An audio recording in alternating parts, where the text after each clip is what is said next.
on live already, so we are just super stoked to have you. Hey guys, welcome once again to Leveling Up with Brigham Blackham. I have my great friend, my mentor, one of the cream of the crop in our business, Mr. Bob Tierney, on the line today. I love this in your intake form. You're like, I was like, okay, so tell me why it is that it would be good for you to have you on my podcast. He's like, because I'm Bob Tierney. I was like, yeah, that's absolutely right. So, Bob, how you doing today? Hi, everybody. Hey. Well, Bob, tell us a little bit about your background for those of us that don't know you. I know most of us online know you right now, but I would love to hear what's your background. Tell us why we need to listen to you. Well, my background is I got started in construction as my, entry into real estate investing way back in 1989. And I had a couple of years of working in factories after high school, punching a clock, and I just wasn't the kind of guy to work inside. When I got my opportunity to, start working construction, I just fell in love with it. And I had taken a lot of shop classes in high school, and I think it's a shame they're taking our shop classes out of our high schools. That's Yeah, something as adults we need to work together to make sure our children have an opportunity to learn how to use their hands and use tape measures. And yeah. I took drafting, and I took woods, metals, auto shop, small engines. Um, you know, just I never took a study hall. I just thought that was a waste of time. I might as well learn something. So that's kind of how I got started. And in my construction career, I had a opportunity to work in a city called Oak Park, Illinois, Mhm. which is famous for Frank Lloyd Wright's home and studio. And it was so cool. I know it was dark out, Brigham, but when you came to Yeah. Chicago and hung out with me for a week, it was so cool to take you there, just see some of the just majestic homes that back in the 90s were selling for, between 100 and 500,000. And today those houses are worth, between 1 million and 3 million. It's just amazing to see the gentrification of that city. Yeah. I love that. So you got into this field because you were not only a great contractor, right, but you had this desire to work with your hands. And one of the things that I love about your story is you were able to make this shift from general contractor into real estate investor. Do you want to kind of walk us through a little bit of that process? What was that like for you to make that shift from a trades to going and helping run an enterprise? So it started, I wanted to go to college out of high school, but I couldn't afford it. Yeah. And my parents made too much money for me to get student aid, but not enough money for me to go. Mm. And that was the story of many, many kids out there in the world. And when I was in the trades, I was always told if I was going to really make anything of myself, I would need to go to college. And at 25 years old, I decided, you know what, it's time.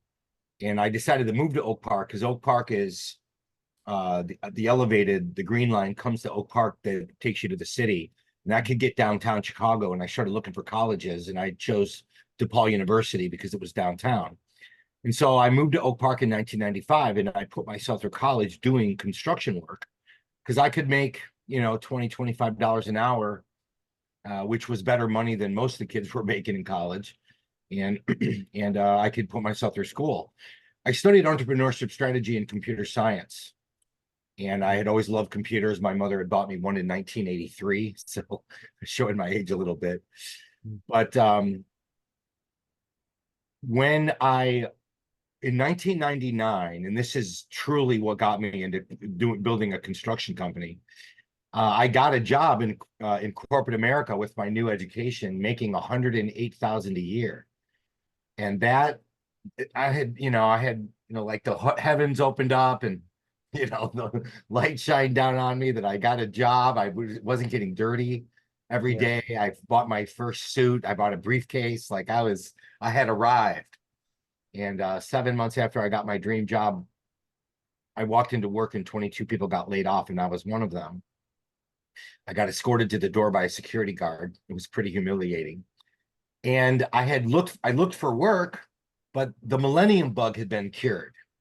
And for you young people, you probably don't remember what that was, but the world was going to end because the dates on the computers were two digits, and it was near 1999. And when they changed to 2000, you know, mayhem was going to happen. And so all these IT professionals were hired to cure this. And now is the year 2000. All these IT professionals flooded the market. My best offer with my new education was only 40 grand a year. And, you know, I could make more than that pushing a paintbrush or with a tool belt strapped around my waist. So I went back in the trades basically for a need to pay my bills. My daughter was born in 1989. So at that time she was, you know, 10 years old, turning 11. Mm-hmm. And as I got back into the trades, I happened to get a job for a real estate investor. And that investor had me, I helped him rehab 5 properties in Oak Park and River Forest. The 5th one he moved into. And that was one of those moments in my life where a guy the same age as I am is moving into an $850,000 house. And I'm living check to check working for him. And then another investor bought a 13-bedroom, 7-bathroom home built in 1893 that was bought for $375, rehab for $1.1 million. And the project took 3 years. Upon completion, that property appraised for $2.2 million. Then he didn't sell it. He rented it out for $10,000 a month, which made him about $5,000 a month in positive cash flow. Mm. I didn't even make that much working full time at that point in my career. And so I said, all right, somebody's going to teach me real estate. What does he know that I don't know, and how do I learn it? And that was around 2003 when I had that experience, and I just became a sponge, you know, looking for real estate groups and programs. I read books. I went to RIA clubs and whatever. I did all that stuff back in 2003. And then I met the organization that, you know, really altered the course of my life in 2006. That's so awesome. Now, one of the things that that was impressed upon me when I was around you for this week, because I went to Chicago with him and we got to have an awesome time working on a Victorian home. It's your dream home, man. It's so cool. I love that. I learned words like chatoyance, which I'd never even heard of before. He just taught me this way to appreciate craftsmanship that I'd never had. It's just next level. And one of the things I appreciate about you is the attention to detail. So talk to us a little bit about how your experience with our community has helped you pay attention to the details. Well, it started, my attention to detail started having the honor and privilege of working for a very high level construction company, JC Roofing in Oak Park. And he was doing some of the largest, most exquisite homes in the city. And when you work on $1 million house, there's just a level of attention to detail that's expected and required. And for example, we didn't even start roofing the first couple days of a project. We spent the first couple days preparing the property to have its roof torn off. We would build these elaborate, you know, structures that would protect the plants and the house and everything, so that when we did tear off the roof, it didn't damage anything.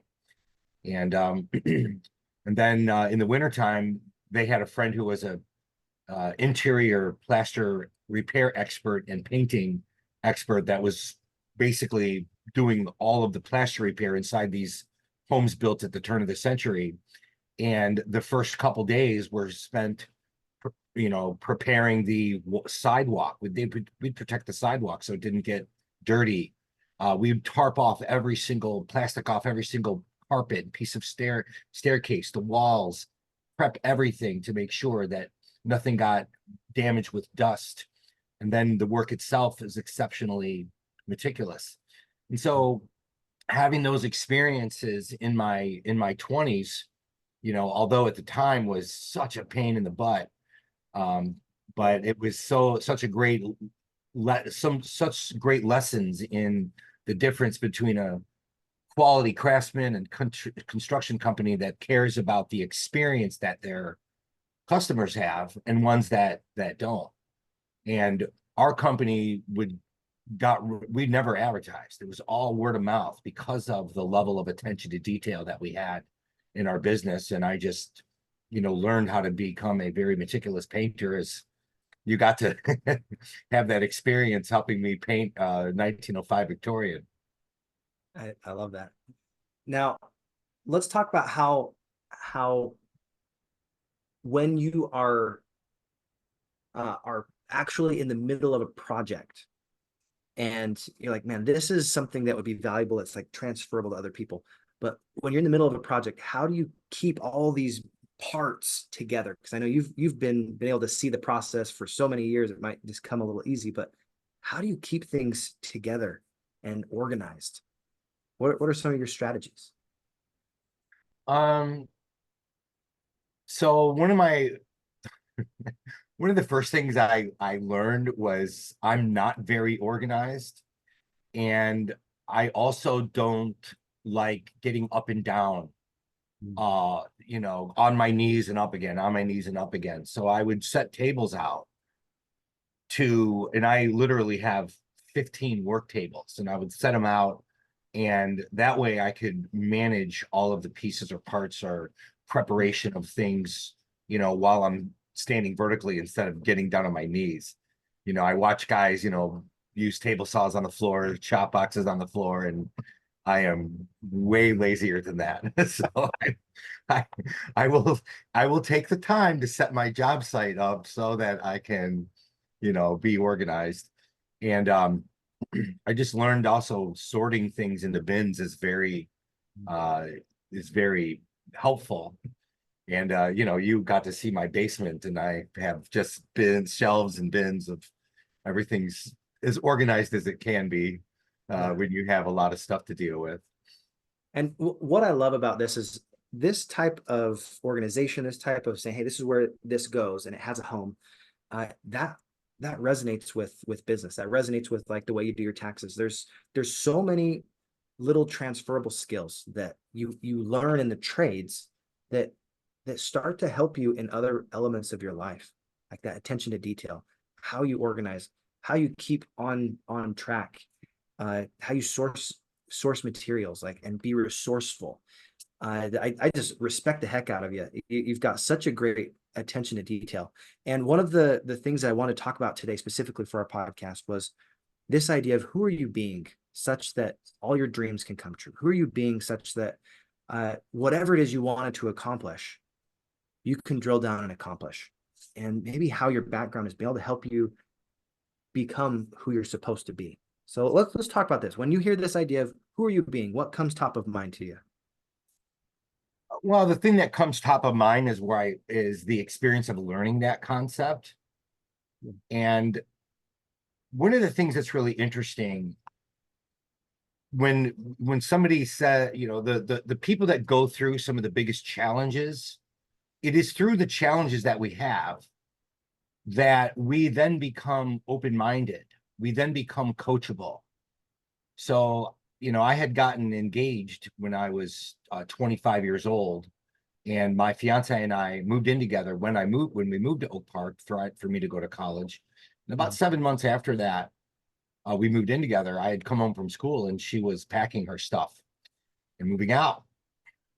And let me turn this phone down here. And it was devastating. And it was one of my instructors at DePaul University that noticed something was wrong.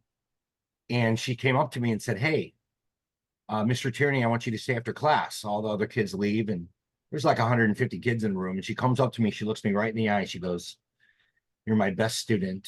You haven't said a word in a month. You haven't turned in any of your homework. What is going on with you? And I just lost it. I just started bawling. I was so embarrassed. Right? I'm like 27 years old. She had 2 doctorate degrees, my instructor, but before she was 26, the head of the department. And here I am, a blubbering idiot going, crying about my circumstances. She says, let's get a cup of coffee. And we went downstairs, got a cup of coffee, and she said, so what's going on? And I went on to explain all the stuff and situations I was dealing with. And she's like, well, until you understand her perspective, until you understand, right, what she was facing, right, with the prospect of being engaged to and marrying you, until you understand who you are being, such that she was bailing, you're never going to have a successful relationship with her or any other person for that, any other woman for that matter.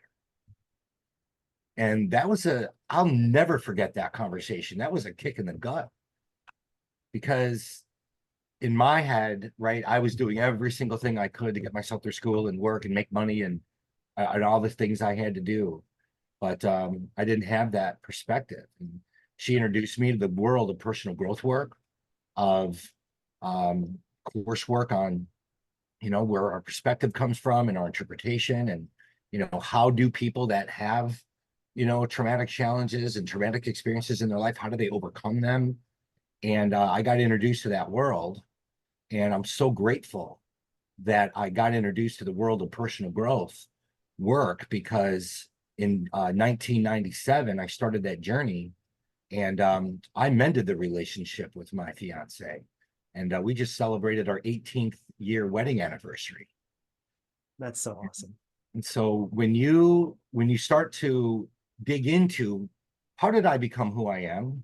Where did the neural pathways in my mind get created in the first place? How do I perceive the world? Do I perceive the world like a victim and everything happens to me?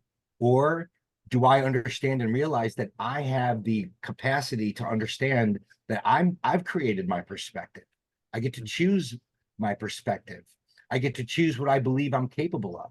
I get to choose and declare what the future is, and then step up to if I say that I want to make $1 million in real estate, for example, right? Who do I need to become in order for that to actually become a reality?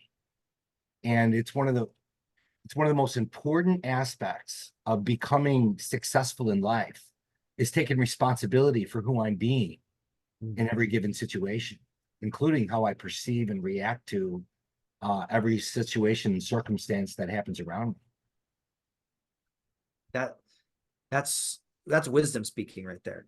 Guys, if you can hear that, sometimes we don't realize who we're being unless we take the time to ponder and to step back and actually analyze what our choices are starting to create in those consequences. So, Bob, tell us a little bit about how you discovered this this opportunity and what it has done for you with Renatus. Tell us a little bit about that whole background, because I mean you've done very well in this direct sales industry.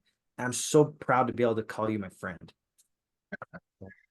Well, first of all, when I did the real estate investment project and realized that this investor made $700,000 in profit on the real estate deal, I became very interested in learning about real estate investing. And so I became open-minded, right? And one of the things I learned in my personal growth journey was I don't know what I don't know, and I don't know that I don't know it, right? I know what I know, and I know what I don't know, but I don't know what I don't know.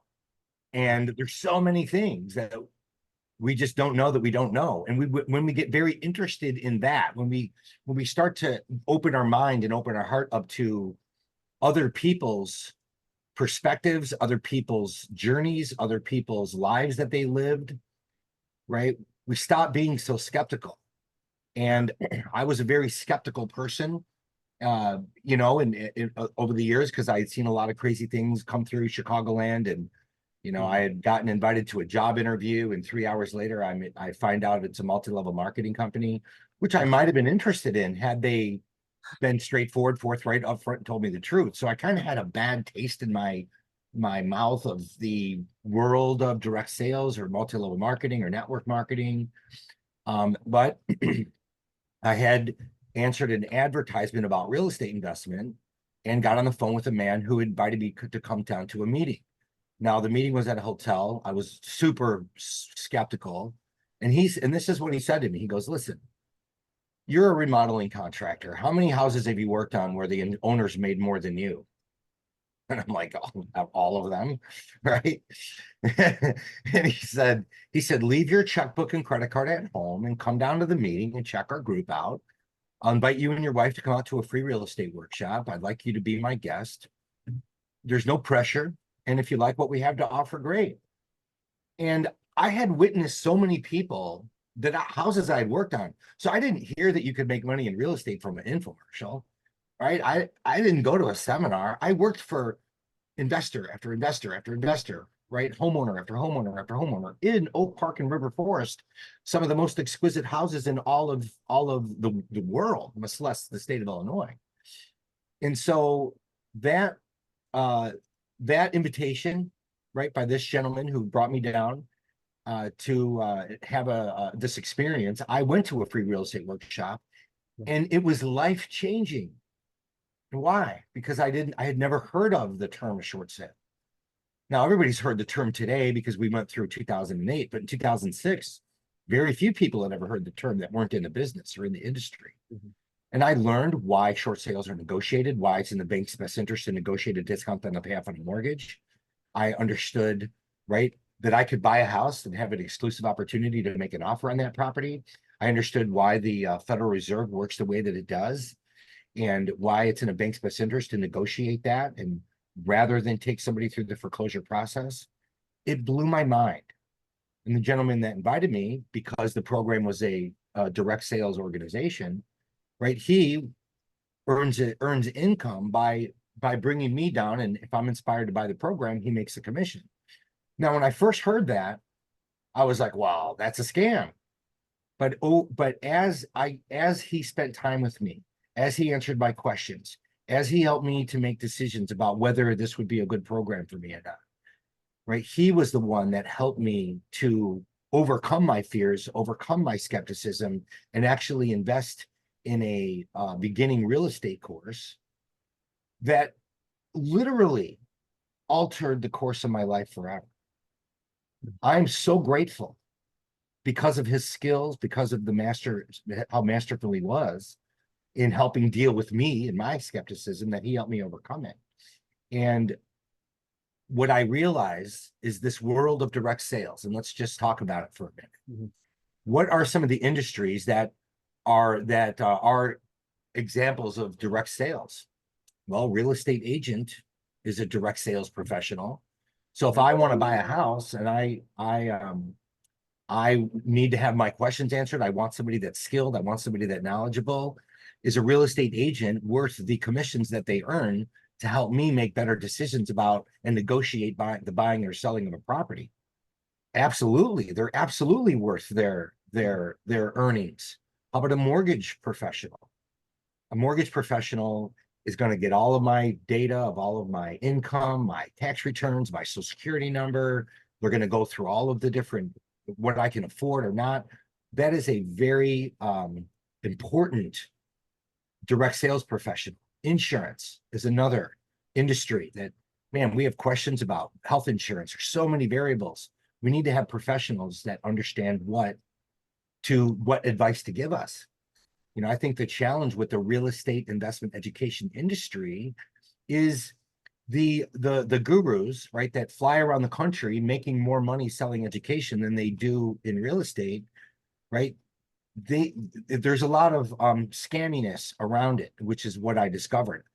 I looked for real estate trading for 3 years before I met the guy that introduced me to this program, and I had felt it was scammy. I had felt I had gotten taken advantage of. But when I had gotten my questions answered, I got, about 4 months. I met him in January. I didn't even buy my beginning course till April. The value that I received from him, he was absolutely worth the commission that he earned from my joining the program. And he became one of my mentors and one of the people that has made the biggest difference in my life. So I have my perspective now of direct sales shifted. And I love direct sales today, because what an amazing opportunity for somebody to get into an industry with very low risk and low cost and get the kind of training and mentorship to become an entrepreneur and business owner yourself. And, after 5 years at DePaul University studying entrepreneurship strategy, I got more real world education, training, and development with a education course on how to make money in real estate and entrepreneurship, and the training and direct sales that I received than I did in all of the years going to a traditional school. And if you don't mind, what would be the thing that you said made the biggest difference in that shift when you recognized, oh, I went 5 years and the education was good there, but the practical application that you had from this direct sales industry, what was the aha moment for you that let you realize, wow, this is actually helping me be who I want to be, rather than just College understanding. college costs $100,000, $200,000. Yeah. You don't have a specific method of how to get that investment back, besides going and getting a job and working for a company and building up your resume and building up your degrees and getting your MBA or whatever.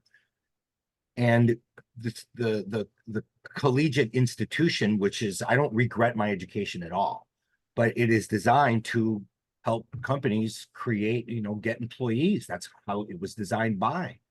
And it's not I'm saying that there's anything wrong with it, but as a person interested in becoming a business owner, if I work with people who have actually made $1 million, for example, in a business, versus learning the theory about it, am I more likely to learn how to make $1 million myself? And so in my experience, learning from practitioners, learning from people who had actually accomplished what it is that I wanted to accomplish, right? The guy that mentored me in direct sales had made over $1 million in direct sales. He's a great mentor, right? He taught me exactly what I needed to do so that I could make my first $1 million in direct sales, right? The guy that taught me fix and flips, right? They had made many millions of dollars in fix and flipping. So I got my education on how to flip houses from people who had actually made, right, money flipping houses. Yeah. And I think that is the biggest shift, the biggest breakthrough, the biggest aha moment, right? Is, right, if you want to learn something, right, learn something from somebody who's actually accomplished what it is that you'd like to accomplish yourself.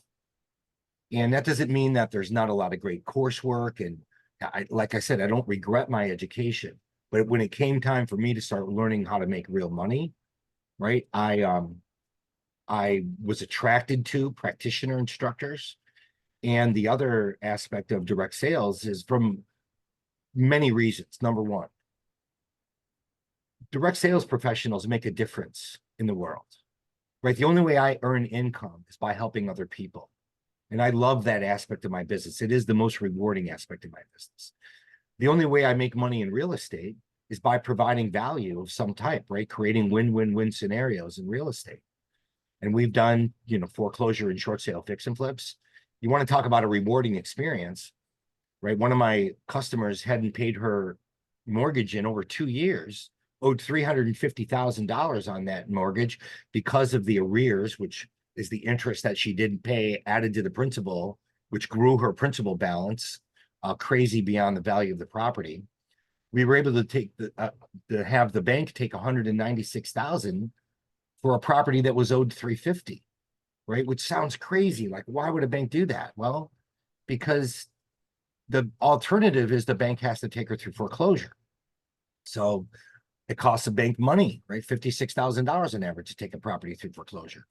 So we were able to stop the foreclosure, negotiate the discount on the payoff of the mortgages. I paid her to clean the house, put a dumpster in the driveway and said, if you clean it, we'll pay you $3,500. It was in pretty bad shape, so that was a good deal for me. And we bought her appliances for $4,000. She was able to leave that real estate situation after living there for free, not paying her mortgage for over 2 years, with $7,500. She literally broke down and wept with gratitude. We rehabbed that property. The rehab itself took about 16 days. The house next door was on the market for $350,000. We put a sign in the yard and sold it in 5 days for $285,000. So we generated almost $70,000 in revenue on a short sale. The person who owns the property can't legally profit from it. So I had to figure out a way to get her money, buying her appliances, paying her to clean, etc. But we created a win-win-win scenario and made almost $70,000 on a 16-day remodeling project that as a contractor, I would have made what, 3 or 4,000 bucks. And so learning about how to provide value in the world of real estate, help people that are in trouble, those are the things that made the biggest difference. And that real estate deal made far, far more than the education cost. Yeah. And that's what I love about learning about a specific business model, right? Yes, the education is an investment, but can I take this education? Can I take what I've learned and can I make my money back? Right? And what are the ways that I can make it back? And, you know, the organization that we're a part of has such a plethora of different methods of making money that, you know, it just takes one real estate deal to make the investment in the education back if you actually do what they teach. I just happen to be one of the people that did.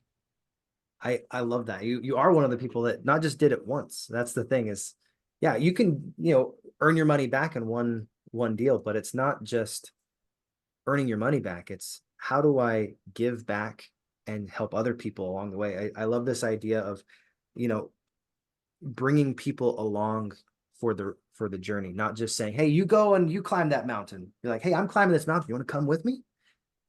Brigham, I gotta share. There's a moment like I really got, Yeah. and it was my mentor who mentored me, right? He, you know, his best year was 1.6 million. So he did really well. And I'm so grateful I had the opportunity to work with him. Mhm. But I had come to a meeting and I was by myself and I had done this real estate deal, and we made about 22,000 in 4 weeks. It was my first deal. It was in the construction aspect of it.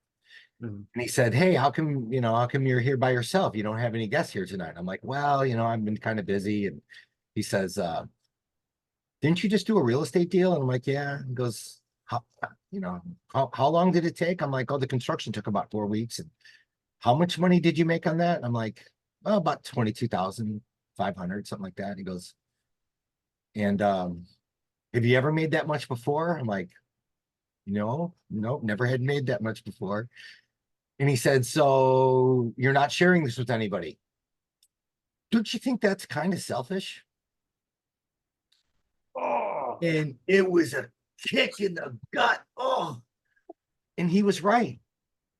You know how many years I dreamed of, right, doing real estate? I finally did my first real estate deal, right? I made more money on that month of work than I ever had in my entire life.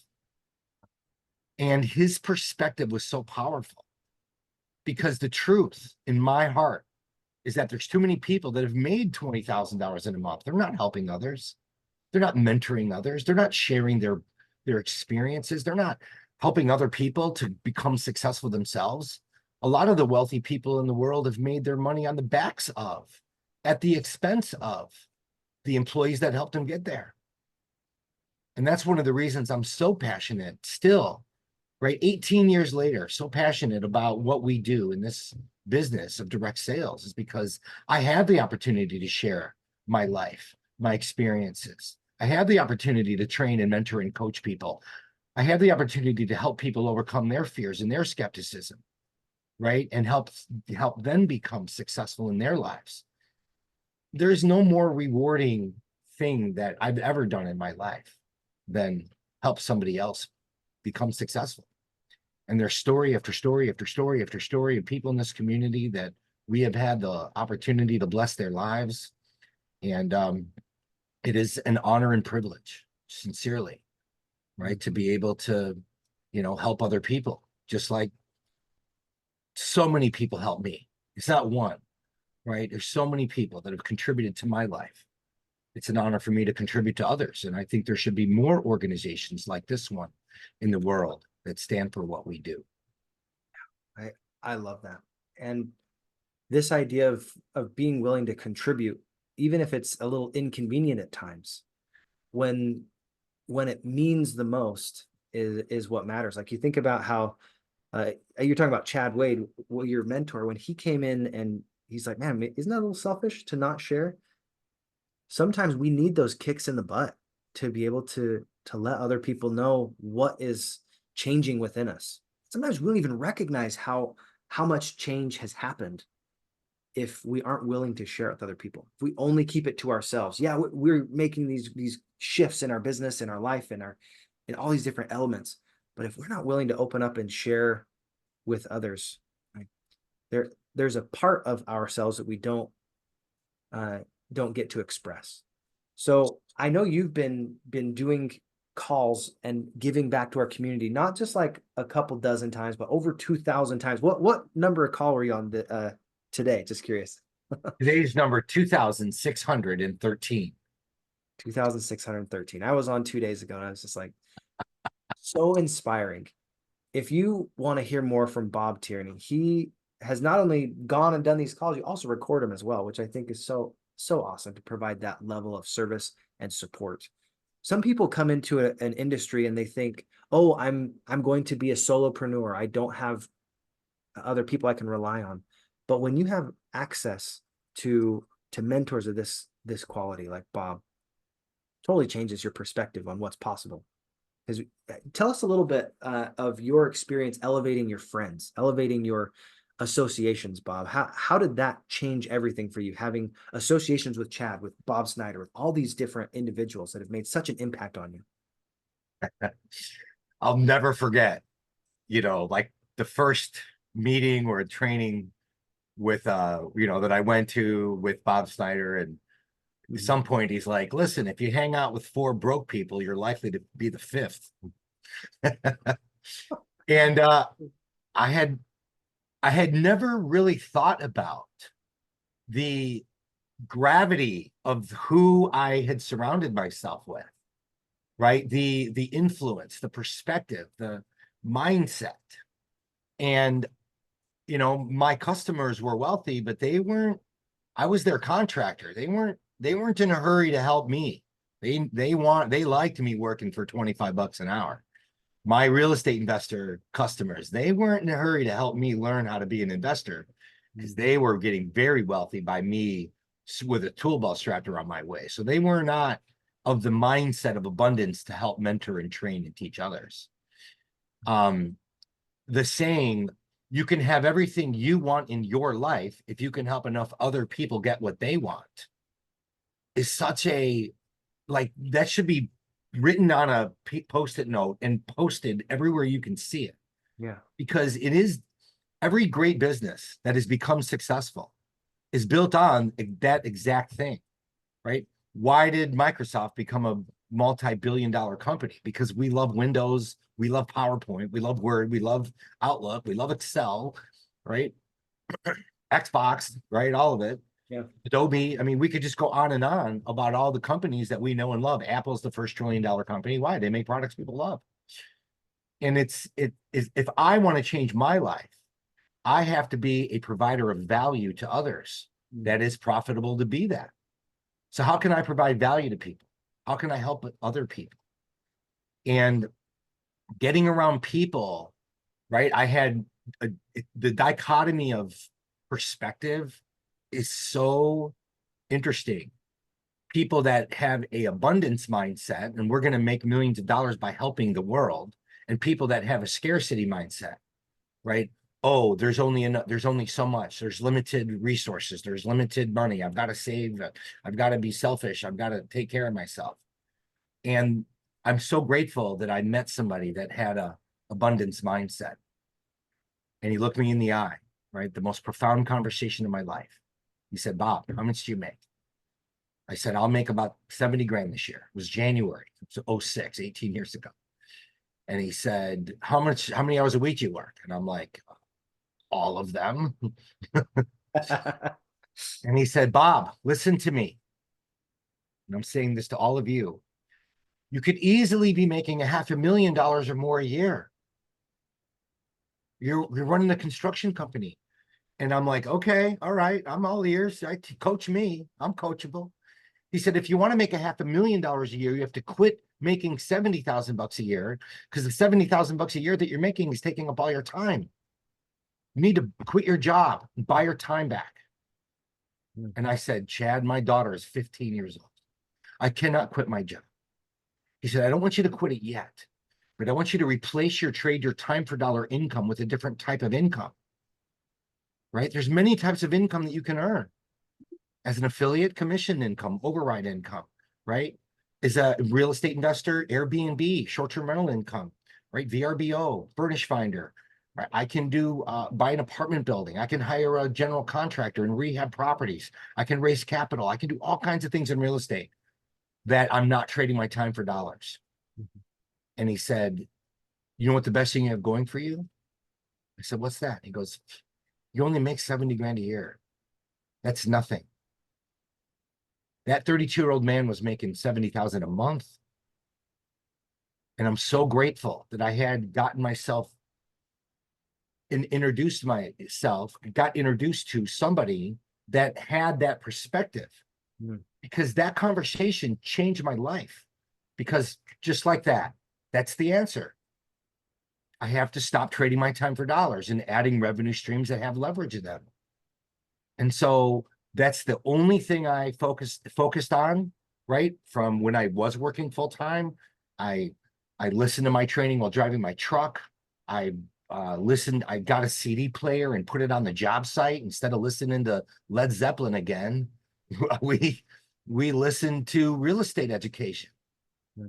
And in about 3 months of listening to the coursework that I had bought, I learned more about real estate than anybody I had ever met in my life, including my real estate agents in my life, right? Because they don't teach real estate investing in real estate agents.